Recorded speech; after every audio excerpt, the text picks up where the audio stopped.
I always advocate role playing. Role playing is when you are imagining how this question will land on a person and how he's going to answer that. That's when you will change it. That's when you will course correct. Stop worrying about this AI, this tech, and what's going to happen. Craft is also very creative.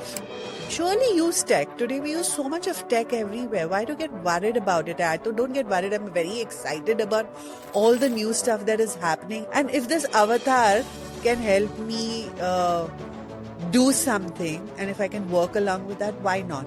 He said no matter how much tech you use, how much all of that you use, there's a magic in the moment. And that is only a human can provide.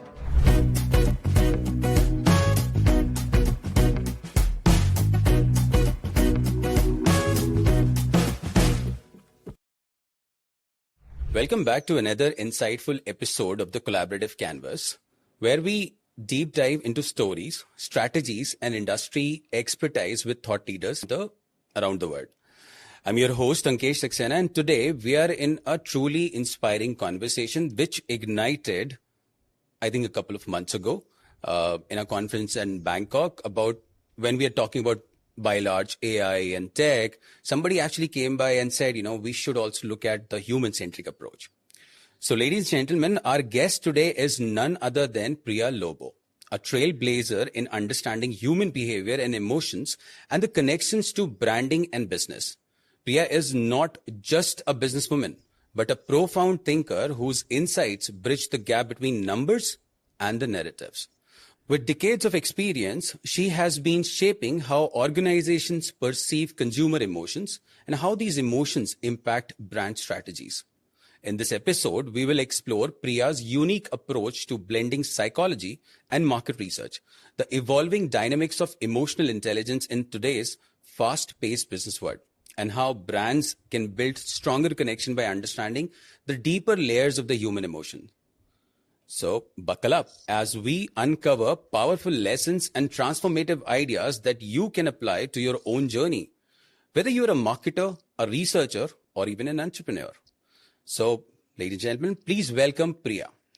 Hey, thank you. Thank you, Ankesh, for having me over. It was very inspiring, Priya, when we spoke first about this in the conference, which was flooded with AI technologies and startups and all the tech evolutions which are happening in the market research space. And I think people were talking about human-centric approach.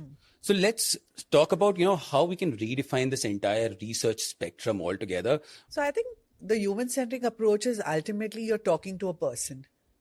Whether you're designing a questionnaire or having a conversation, I think the most important thing is, are you keeping that person in mind when you are designing or structuring a conversation?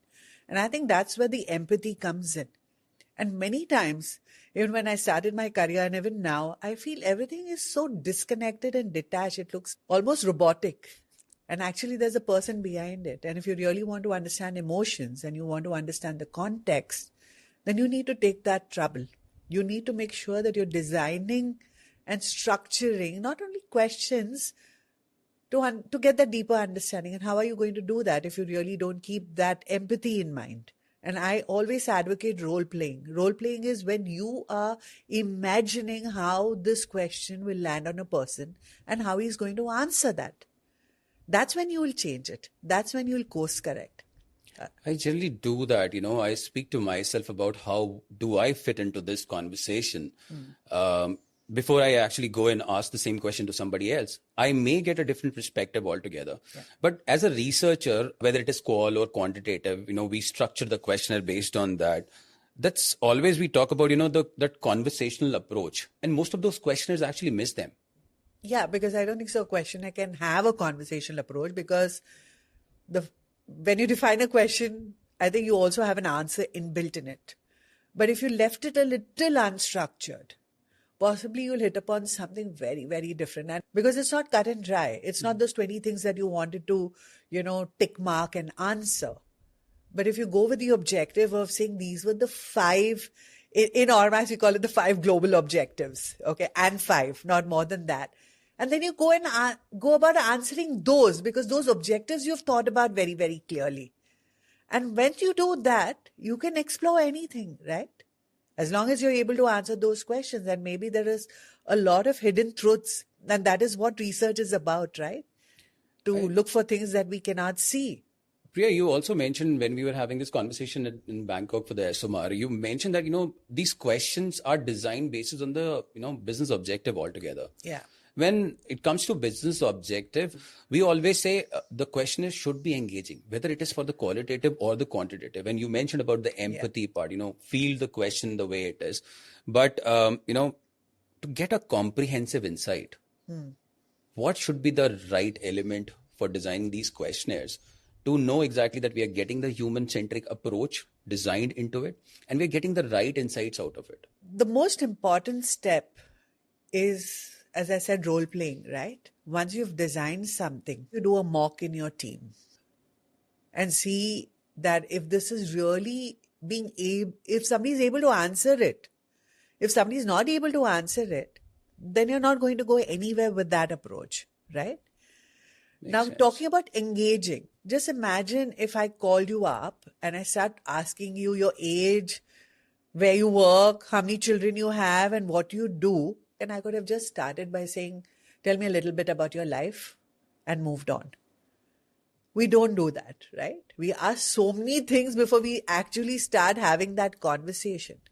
And that's where I think we're missing the point when we're talking about a human-centric approach.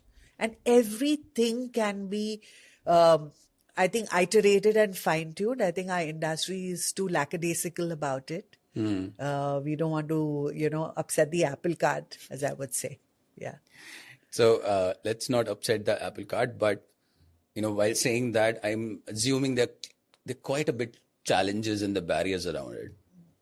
Yeah, I think the biggest barrier is lack of training, because we have taken so much for granted. When someone joins the industry, you're just told, follow the screener, follow this, follow that. You don't know what bad habits you've picked up. You don't even understand what a focus group discussion is, or why am I doing a interview.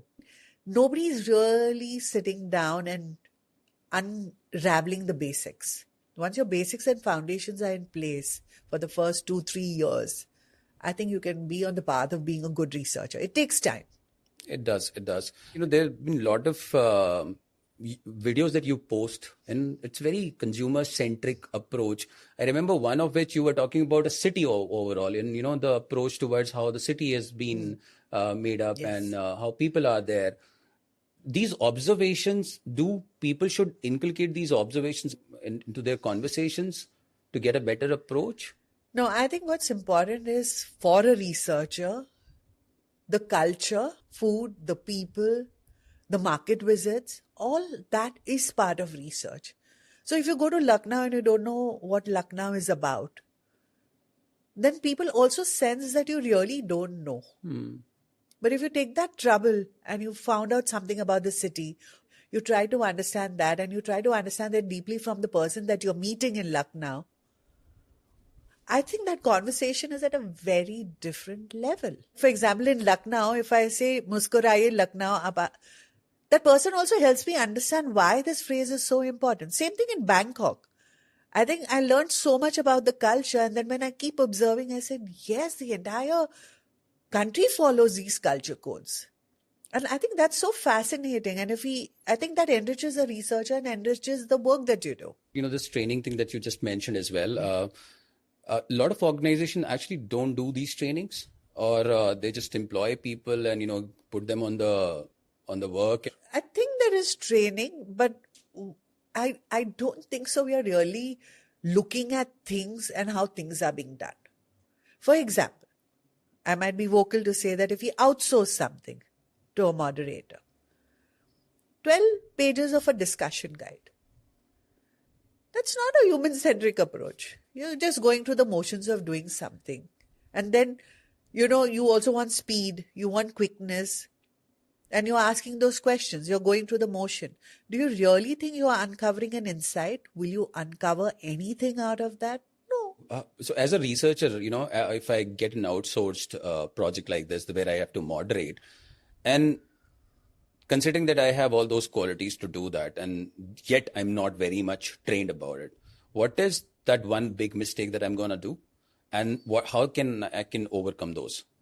So what I would do is I would spend time with that person. I would do at least 2 briefings. I would brief you on the objective. I would brief you on the context. I would take you through the mind flow and wait for you to ask questions. I'll ask you to sleep over it for a day and then come back with your questions. And if you wanted to rehearse it with me, even before you step out and do your first interaction. Which I'm sure a lot of organizations actually miss, because once they give the questionnaire out to the moderator, they believe he's or she's an experienced one. And because of the time issue, because we have to get the study done, we miss that entire impact. Yes, and I think moderators are very, very busy even to come for a briefing sometimes. And they go through it and say, yeah, we got it. Those are the moderators that I would not work with, because we have to value the work that we do. So you got to take time out, and at least 2 briefings are a minimum, because ultimately it's your project. It's not about outsourcing and the moderator, right, Ankesh? At the end of it, it is your project. You're Are you right. taking the responsibility for it, right? Yeah, I remember, this one project I was part of, and the moderator who was interviewing the respondent and has a very, latent face, like no reactions, no emotions, nothing. It was like, there's a script and you're reading it through. There was no conversation. I remember my days with, earlier when I used to go with a pen and paper, and I was like, why am I asking these questions to them if there's zero context to it? Or, even if I know there's an objective to understand, why I'm asking this, but still, am I giving them the right kind of a questions to get the right kind of an answer, or do I need to just simply go and... I think a researcher should be given a little freedom to work around the flow as well. And often I have seen that if they don't go as per the flow, I'm talking about generally, I think then it's believed that you are not following the flow and not asking all the questions. A little room has to be given within a bucket of questions, right? To a little bit of wandering. A lot of my wandering has led me to become a good researcher, and then into behavior and into what I have become today. But if I was not allowed that, I don't think so. I've been a part of this industry. I think you've been doing a fantabulous job. The citation I gave, it was more like, if I am talking to somebody and if I'm not having a conversational approach, again, going back to the first question, I will not be able to extract the insights that I really need. Whether it is for my own need or whether it is from the perspective of a company who's running this project. There's 2 different aspects to it again. So if I'm seeking something, I'm seeking it for myself. I can have the different flow. I can go as I want. And that's exactly happened with me as well, because when I started conversation with someone, and then he realized that, the first question doesn't match with the third question. The third question doesn't, but I know it's for me. So it doesn't matter. But business is a definite objective. And if we give them the flow, and again, without maybe out of the blue thought, that 2 mock interviews didn't go well, and we are now on the ground and doing it. What is that impact, and how can we control it? I think once you do your first interview, you need to control it from that first interview and see if you need to amend. So you're saying that you need to have your observations eye open every time. Yes, because you can make a change. But Priya, when it comes to, the pressure that organization levied on these researchers, they feel that pain to complete the interviews and the project on time. They don't worry about it. So it's not on the moderators. I say that the organization and the team lead has to take that responsibility. There'll be 20 people asking them 20 things. Exactly, because the client is giving the project not to the moderator, to the company. Yes. And that's their brand value. They need to ensure that it goes smooth. And that needs to be controlled. If that's not controlled, I think it is shitty output. Yeah. And that first human-centric approach actually comes from the training model or the module which is given to the moderators. Because if we are not humanly attached with them, we're not talking about, what is your problem? Can you do that? How many interviews you can do that? They will not be in a phase to, go and... They're doing the same thing in the field as well. Correct. And people are in a rush, because I think sometimes they're doing 3 to 4 interviews, and sometimes it's just at a stretch. And then you just go through the motions, right? Because you are actually using a lot of energy. I teach all the people who work with me that you need to have energy. If I'm talking to you and I have no emotions, and I'm just talking to you. Why will you tell me about your life? Why will you engage with me? Why will you sit with me for 10 minutes? That's right. And something that I'm actually going out of my question script, which I gave to Priya, because a lot of conversations that ignited just now were the experiences that we have, on the floor or in the field. And Priya is able to answer each one of them. I mean, we were not prepared for a couple of other questions, which I just bounced on to her out of the blue. But the fact is, Priya, I mean, I think these challenges or barriers are the biggest roadblock for any organization. I mean, we just spoke about a couple of them. And, even if you talk about the qualitative for the moderator part or in the quantitative where the questioners are being designed, that pain area still is there. And nobody is actually working on it at this point of time. See, it just won't go away, right? But I think if one puts attention to it, it's possible. At a very organizational level, what is the one thing that will happen when you don't do it properly? You'll lose your client. Yes, He'll go to somebody else. exactly. Or in many cases, I would rather clients come and tell me that what's happened and we course correct. Unless you're doing that, you start to lose a client, for sure. People are more relying on, the new age technology to overcome those. Rather than sending the moderators, they'd go with eye tracking studies or face tracking studies or even, online FGDs. And I think what I've been hearing that, the AI avatars are being created for those. So you don't even have to worry about the empathy, I guess. You don't have to worry about the questionnaire length. You just have to put the question out there and AI would, in a very straightforward voice, would ask those questions and would get it done. I attended this brand summit and Piyush Pandey came he gave a talk. And actually he said, stop worrying about this AI, this tech and what's going to happen. I think our craft is also very creative. Surely use tech. Today we use so much of tech everywhere. Why do you get worried about it? Don't get worried. I'm very excited about all the new stuff that is happening and we can use in research and how it could take out some of the grunt work. However, he said something which stuck a chord with me. He said, no matter how much tech you use, how much all of that you use, there's a magic in the moment. And that is only a human can provide. And that's true. And I am more than happy if something reduces my work by 3 hours. But ultimately, if I can add that magic, my experience, my wisdom, that's the magic that anybody looks at, right? And that's what somebody wants to partner with you. I mean, see, that's exactly how I do it. I mean, most of my work, I use the technology, but I don't overpass the technology on me. That I really have to, just copyright it. This is what it is and this is how I want it to do. I don't do that.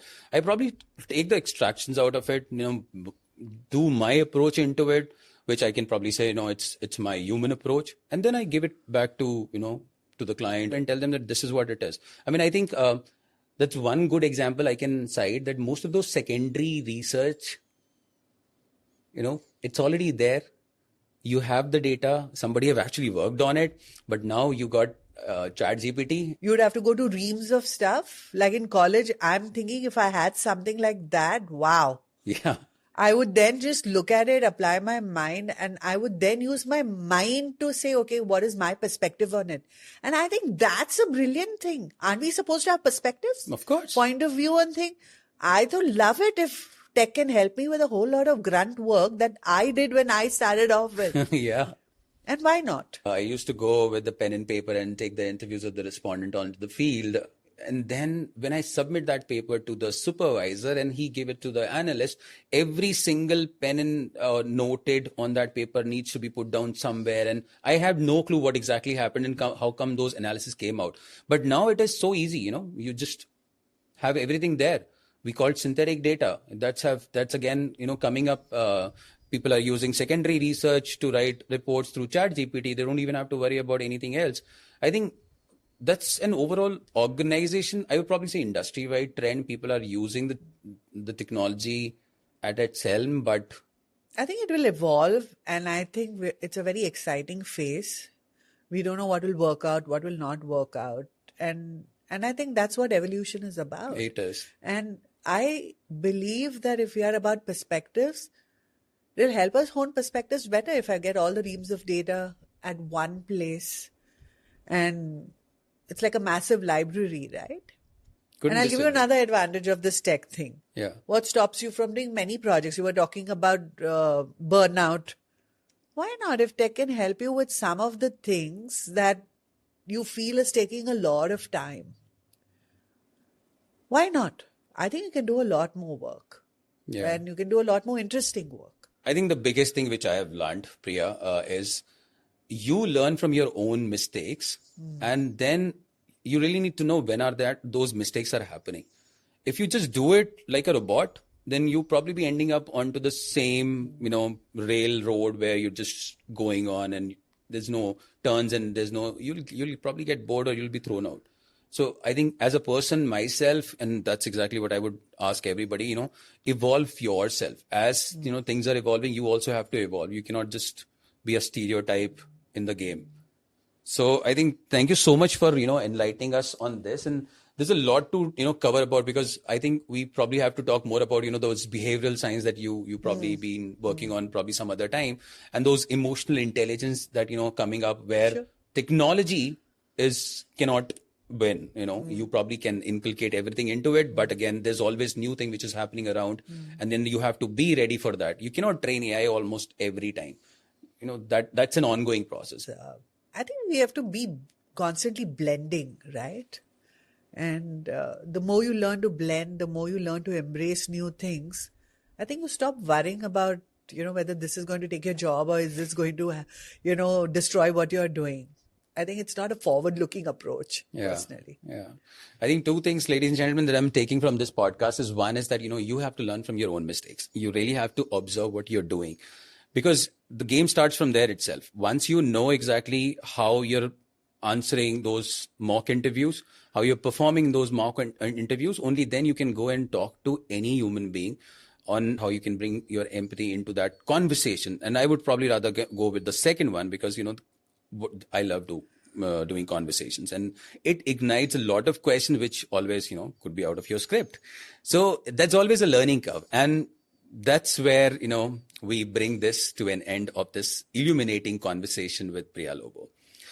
And I hope that you found today's discussion as fascinating and thought-provoking as I did, because I love, talking to Priya, the human-centric approach in the game of market research. I always say it's a game because, you play the things by your own way. You're not being dictated to do that. Unless and until you are, then of course, you are a robot, and you probably have to change the way you see the overall business that you're doing. So Priya's insight remind us, that the real power of any brand lies in the ability to connect with the human emotions. And I mentioned we will have many more discussions with Priya about the emotional intelligence and the behavioral science, because that's a very in-depth kind of a knowledge that everybody needs to have. And again, if you're inspired by what you just heard today, don't forget to share this episode with your network and join the conversations in the comments. I love to hear what you think about this podcast, and let us know what stood out to you. Thank you, Priya, so much for coming all the way from Mumbai. And to our listeners, thank you for tuning in. And be sure to subscribe to the Collaborative Canvas on Spotify and YouTube and wherever you get your podcast. So forthcoming are Apple and Amazon, but that's going to take some time. But until next time, keep learning, keep curious, and let's keep collaborating to create something extraordinary. See you in the next episode.